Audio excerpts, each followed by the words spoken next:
Betrayal at work. My boss took my project and tried to buy my silence.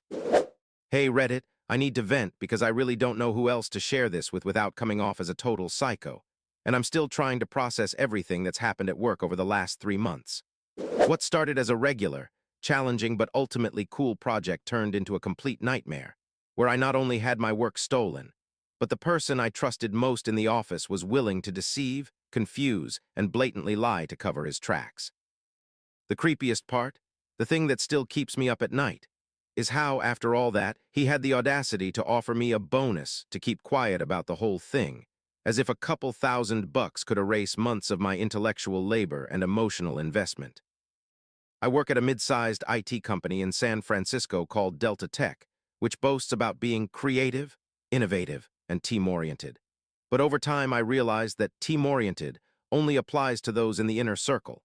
My boss, Mike, was the main gatekeeper of that circle.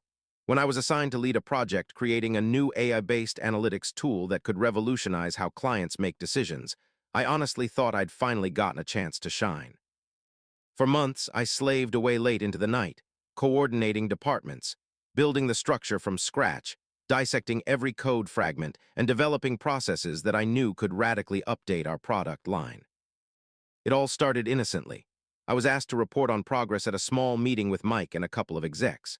I prepared everything perfectly, charts, diagrams, the whole kit, expecting at least approving nods, useful feedback, and a sense of satisfaction from the work done.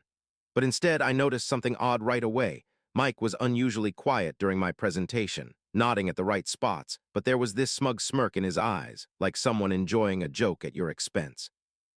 I chalked it up to my paranoia because I wanted to believe the best in people. After all, he'd been my boss for over 5 years, and I'd always considered our relationship normal and professional. In the following weeks, I started hearing things from colleagues that began to worry me. Rumors about a presentation Mike had given to the board of directors, and it suspiciously resembled the project I'd been leading solo. Mentions of features and code structures that were only in my version, and a feeling that my ideas were increasingly ignored in meetings where my project should have been the focus, as if someone was gradually erasing my name from the history of something I'd created from nothing. Every time I tried to bring it up, Mike would smile, assure me everything was fine, and even subtly guilt-trip me with lines like, "I know you're on edge, but trust me, this is all for your own good." Then came that email, the one that completely broke me, the moment your stomach drops and your hands shake because reality hits harder than any suspicions. I saw the presentation slides on the board portal with Mike's name on every page, notes that copied my months of research and analysis, and the final slide that read, quote, "Concept and implementation by Mike R. Thanks for the team support."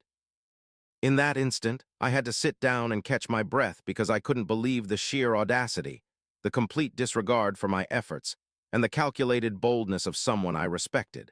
Not just stealing the credit, but doing it in a way that humiliated me quietly, without witnesses. The next night, I spent going through my files, emails, drafts, and version histories, capturing every timestamp, every edit, every moment proving I was the author. Meticulous evidence that could back me up if I decided to confront him or go higher. The more I documented, the more I realized my emotional exhaustion because it wasn't just professional deception. It was betrayal from someone who should have been guiding, supporting, and acknowledging my contributions to the team. And there was this quiet, creeping fear that in this company, my work would always be bargaining chips for those with better political instincts rather than real skills or effort. The confrontation was inevitable. I scheduled a meeting with Mike under the guise of a regular chat, with my laptop open, evidence organized so denial was impossible, voice steady, but hands slightly trembling because I knew. Once I said it out loud, there was no going back. As I methodically, almost mechanically, laid out the chronology of my work, timestamps, code commits, and discrepancies between his presentation and mine, I watched him lean back in his chair with that look people get when they're sure they've caught you in a mistake. After a pause that felt like eternity, he smiled that smug, calculating smile that makes your blood run cold and said, "Listen, I appreciate your work and I don't want things to get complicated. I thought maybe we could settle this quietly. Here's a bonus. Think of it as a token of appreciation. Just don't make a fuss." In that moment, I felt a mix of rage, disbelief, and nausea. The absurdity of offering money for silence about theft, the gall to reduce months of my creative labor to a few $1,000s and expect me to nod, smile, and accept. Yet I realized something important. This wasn't just about Mike. It was about the culture he embodied, about office politics that reward manipulation over honesty.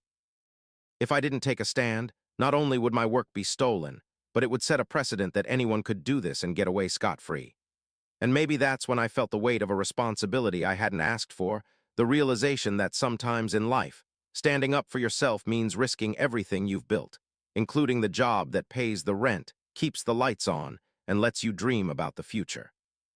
After Mike made his offer, I spent the whole night in my apartment, gripping a mug of cold coffee I barely drank, staring at the city outside the window, trying to wrap my head around how someone could be so cynical as to steal someone else's work, and then offer a bribe that's supposed to wipe away all the ethical guilt. Deep down, I knew that if I agreed, no one would ever know the truth, but something inside me would break forever. Because it wouldn't just be losing the project. It would be losing myself, my integrity, and the understanding that in a world where everything is so easily bought with money, there are values that can't be measured in dollars or pounds. The next day, I showed up at the office with icy determination, but inside, mixed emotions raged. Fear, anger, suspicion toward everyone who might be complicit in this scheme, and at the same time, a thirst to prove that justice is still alive, even in the corporate hell we call work.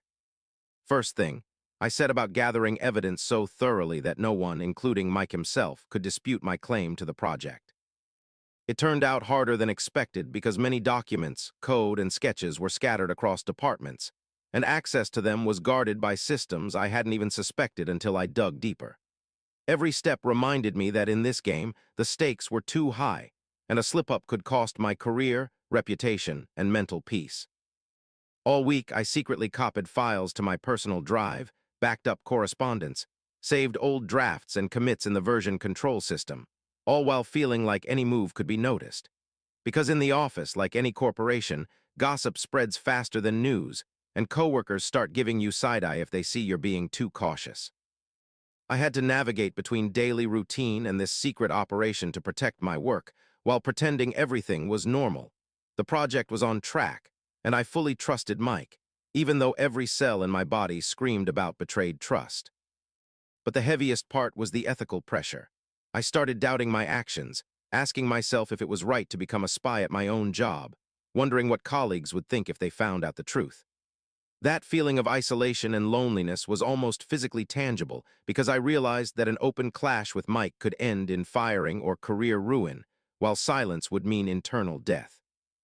That's when I first understood that in office intrigue, there's often no perfect way out, only a choice between bad and catastrophic, and that sometimes your ethics and career clash. Every day I saw Mike strutting around the office with that same satisfied expression, unaware I was accumulating evidence. Every time he mentioned the project in talks with other bosses, I was shaken by internal fury, but I held back, knowing an emotional outburst could backfire. I learned to speak politely, smile, and act like everything was okay, even though a storm raged inside.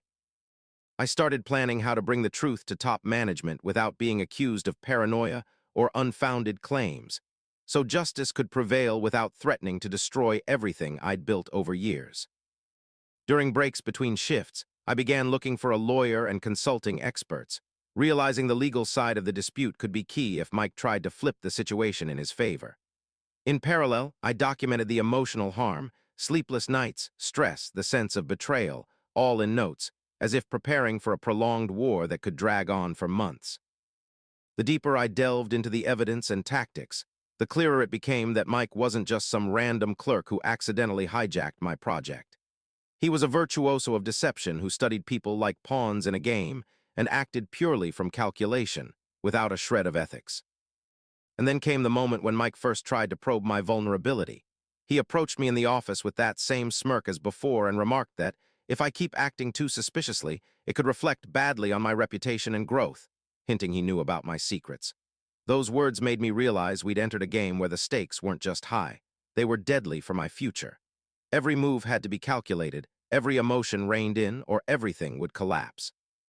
I had to take a deep breath, compose myself, and act as cunningly as I could to finally bring the truth to light. But that same day, another complication arose.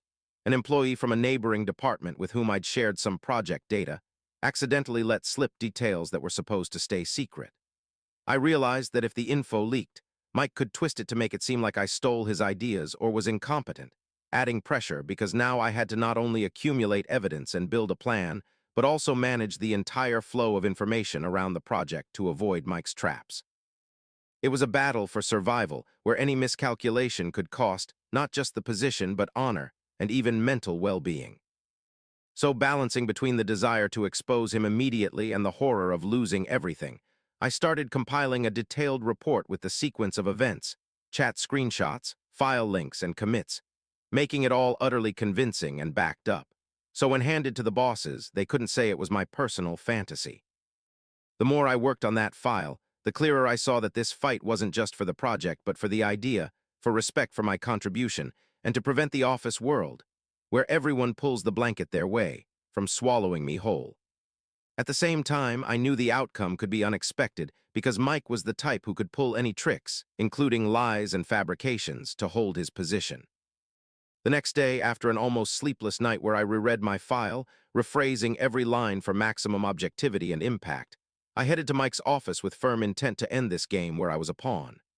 The anxiety squeezed my chest like a vice because I knew one wrong step, and months of effort could evaporate in an instant, leaving me with nothing and no name. But my inner voice insisted that I couldn't stay silent any longer, because if I didn't stand up for myself now, no one in the company would believe an honest person could protect their contribution.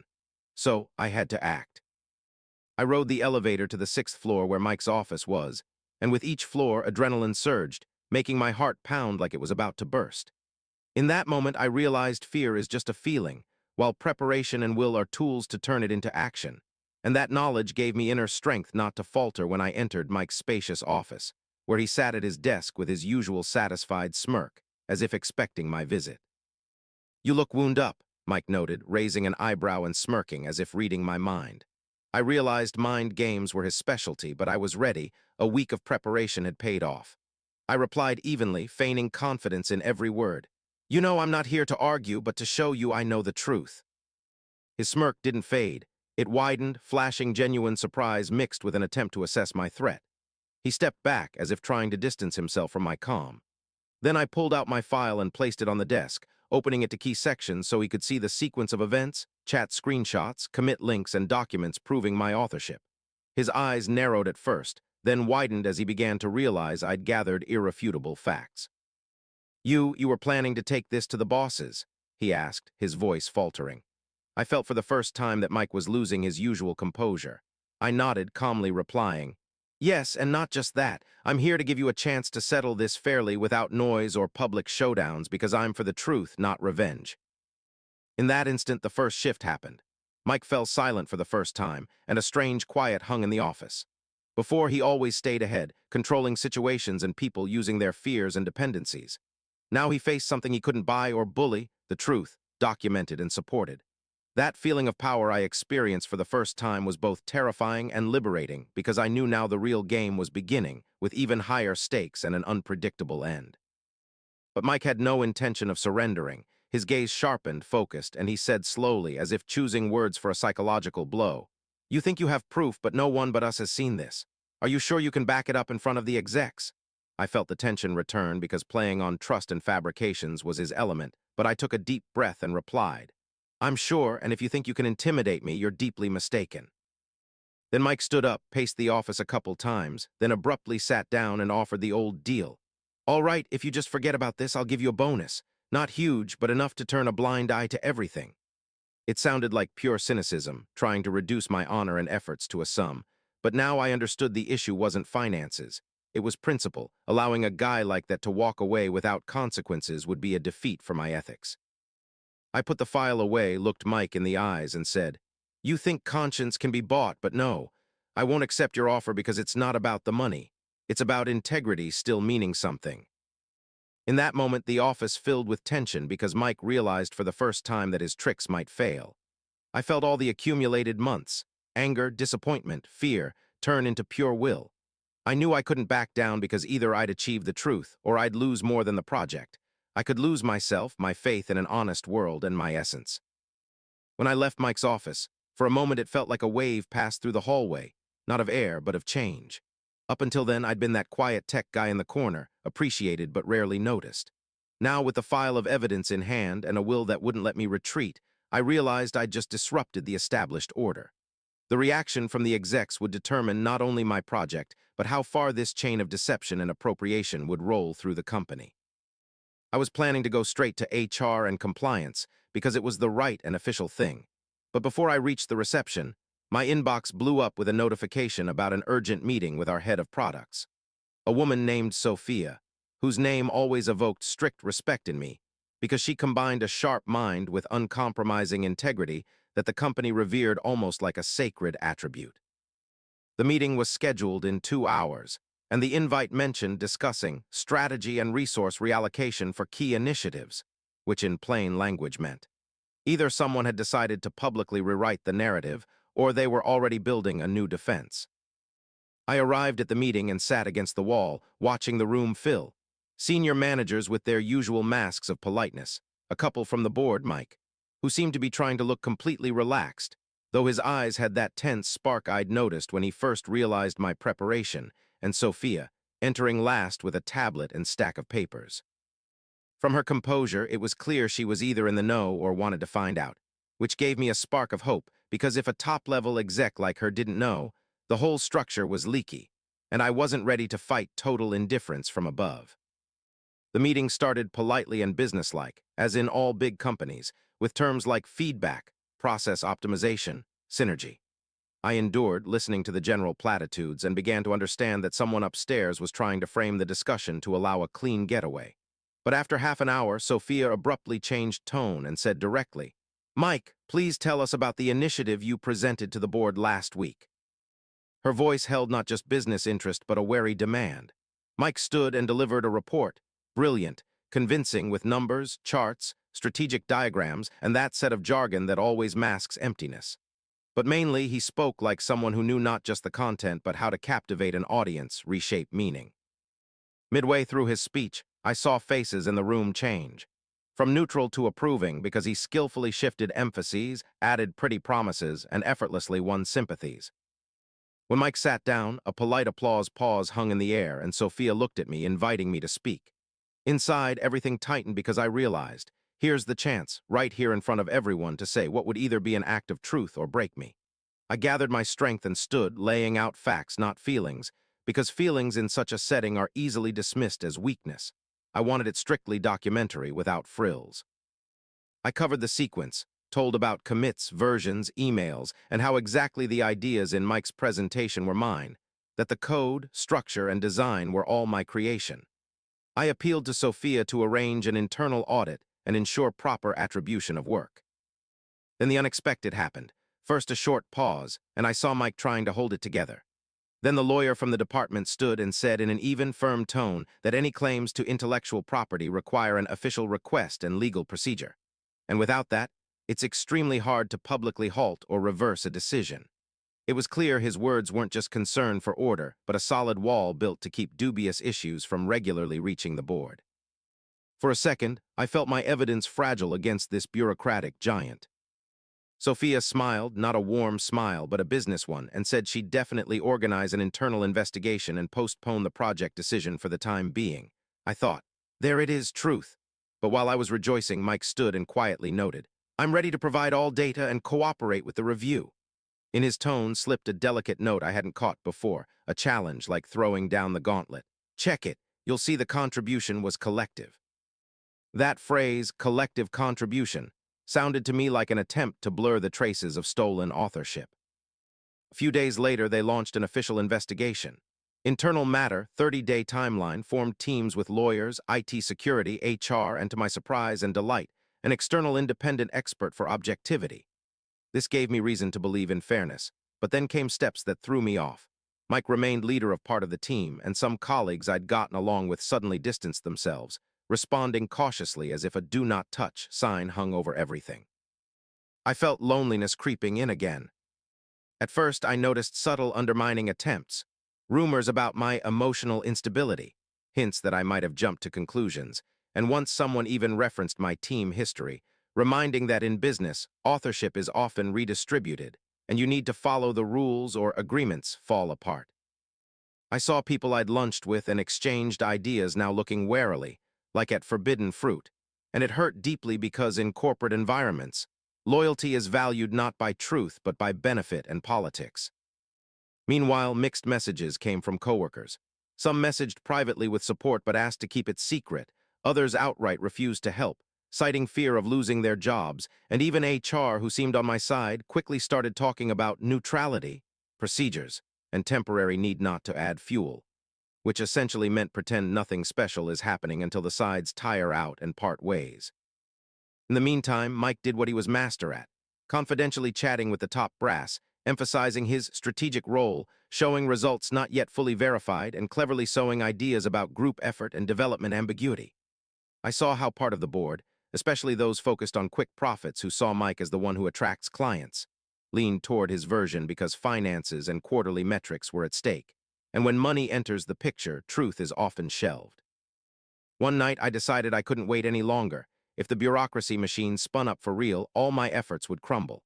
So I sent an anonymous letter to compliance with part of the evidence and a brief description, betting that external review and risk to the company's image would force the board to move faster. Though it was risky, an anonymous tip could be traced, and the message dismissed as malicious slander. I figured it was a lever to budge things from deadlock. The reaction was stormy and swift. Compliance accelerated checks, external auditors requested access to all code logs and finances, and that was the moment I first felt truth gaining weight.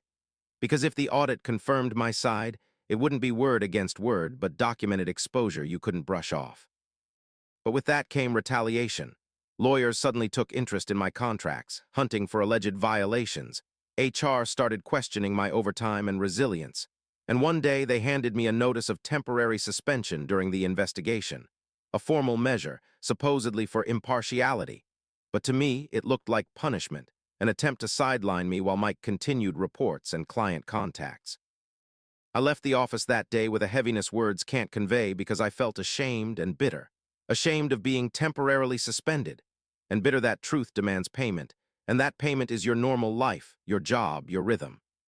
I sat at home, flipping through the evidence file, pondering how far I'd go and what else I was willing to give to prevent this injustice from becoming standard. The day after the suspension, I woke with pressure in my chest that wouldn't let go, knowing every detail, every record and word could become key evidence or a weapon against me. I decided not to waste time, opened my laptop and dove back into old commits, design versions, colleague chats, and internal reports that used to be routine, but now each file was a potential shield for my righteousness, and a source of risk if someone pulled context and twisted it. I understood Mike had already launched his quiet campaign. He skillfully chatted with the same colleagues who'd supported me yesterday, explaining that it was all group work and some aspects are disputed. It sounded innocent, but to me like an alarm signal because in business politics, words easily turn into legal grounds for absolving guilt. I felt the game becoming chess, where pieces change daily and rules are rewritten on the fly. That same day, the external auditor arrived, whom I'd connected with through my contacts. A person with an iron reputation who didn't take things on faith but worked only with facts and logs. As we sat together, I detailed how Mike stole my work, showed emails, code versions, fixed every stage. I saw his eyes narrow in evaluation of the evidence, and for the first time I felt a faint but real taste of hope. If his review confirmed, the case would gain legal force. But that hope came with constant stress. Colleagues started whispering, some avoided eye contact, others sent Slack messages like, "Hang in there, we're with you," but secretly fearing open help would break their careers. I realized this fight for truth wasn't just against Mike, but against the whole system accustomed to smothering such cases, maintaining a facade of positive atmosphere, and ignoring how talents are stolen or lost. One evening, as I was heading home, a senior developer I'd been friends with for years messaged, "Listen, there's a way to speed this up, but it's risky. You in?" My heart raced faster because I knew going forward meant making decisions that could destroy not just the position but connections with those I'd considered friends. He added, "I can give you access to what Mike's doing on the server in real time, logs, code changes, hidden commits, but if they trace it, it'll be serious. You really ready to risk it?"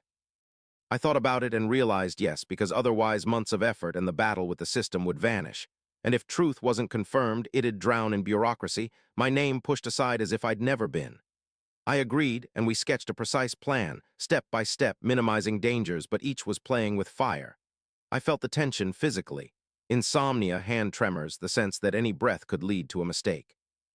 A week later, Mike noticed something off. Someone was monitoring the server, doing sudden reviews, and his confidence wavered. Internal talks, previously hidden, now came through leaks. I understood. The game was accelerating, and the risk now wasn't just proving authorship but avoiding accusations of sabotage because the system could easily rewrite facts in his favor, and my evidence was a thin thread one slip could snap. In my personal life, everything heated up. Friends who seemed like support started keeping distance. Family didn't grasp the details. Parents joked about business toughness.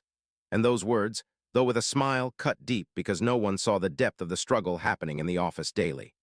I had to hide feelings, feign calm, when inside boiled fear, anger, and unyielding will to prove the truth. And then came the day the auditor sent the first report.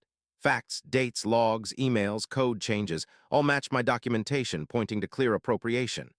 Now the decision was up to the board, but Mike, master of deception, already had a plan. Offer a bonus for silence, try to strike a deal. I stood at an ethical crossroads for the first time. Agree, take the money and leave quietly, or fight to the end, risking position, name, and psyche. I looked at that report, the numbers, the auditor's conclusions, and knew that if I took the bonus, I'd essentially endorse his actions, even if called compensation for harm. But it'd be a betrayal of what I considered truth, and my inner compass would break. In a world where every step is controlled and every document a weapon, ethical victory is worth more than any sums, but requires immense resilience. That evening I noted, I can sell silence for cash or risk everything for truth. Each choice shapes not just my tomorrow but business ethics, and if I break, tomorrow no one will say honesty without a smirk and emptiness, and that's heavier than any fine or threat. In that moment, I understood the coming week would decide everything. Either I'd force the system to acknowledge my contribution and restore truth, or Mike would win, and with him all the hidden corruption that makes talent a commodity and efforts a formality. Then everything I'd considered success would prove empty. When the day of the board meeting arrived, I felt ready and vulnerable at once, knowing now everything depended not just on documents and logs collected over months, but on how I'd maintain composure, convincingly tell of my work, that the project was entirely mine, how Mike took the fruits of my efforts, and stay ethical, because even a hint of aggression, anger, or despair could be used against me. I entered the room where the board was already gathered. Mike sat opposite with a smirk meant to look confident, but I saw tension through it. Every glance my way seemed an attempt to read thoughts, guess tactics. In that moment, I realized this wasn't just a business meeting. It was a chess duel where every line mattered, and defeat cost not only the job but honor. The board started with routine, discussing current initiatives, reports, and metrics. But when my turn came, I carefully opened the documents, showing each commit, every email and chat fixing my authorship, every table, every diagram where it was clear my contribution brought the project to the stage Mike now used. I laid it out evenly in detail without emotions, knowing the less feelings take over, the stronger the effect. Board members delved into the papers, sometimes asking for clarification, which only bolstered my story. When Mike started interrupting with excuses like this was group work, or everyone contributed, I simply looked up, noted every gesture, every weak explanation, and responded with facts, showing chronology, dates, and evidence that couldn't be refuted. In that instant, I felt power shifting to me because truth was on my side, and Mike's deception was becoming transparent and fragile like glass. After an hour of debates and questions, the board invited us to a closed session where Mike tried to bargain behind the scenes, offering compensation and silence. But I knew a deal would mean not only betraying principles but risking such cases becoming norm. I said straight, I'm not interested in bonuses or silence. I want public recognition because that's the only way ethics in business makes sense. My statement stunned Mike because he expected I'd break under pressure. The meeting ended with official recognition of my authorship and awarding compensation for harm. But for me, the main thing was the board's statement about reviewing internal rules to prevent such thefts from repeating. In that moment, I felt I'd won not just a dispute with one person, but a small war for truth in a system where power and deception usually triumph. But the jubilation mixed with exhaustion and ethical cost. I lost faith in colleagues who'd seemed like friends, realized the business world is harsher than I thought, and that for every triumph you pay not only time and strength but stress and doubts in principles.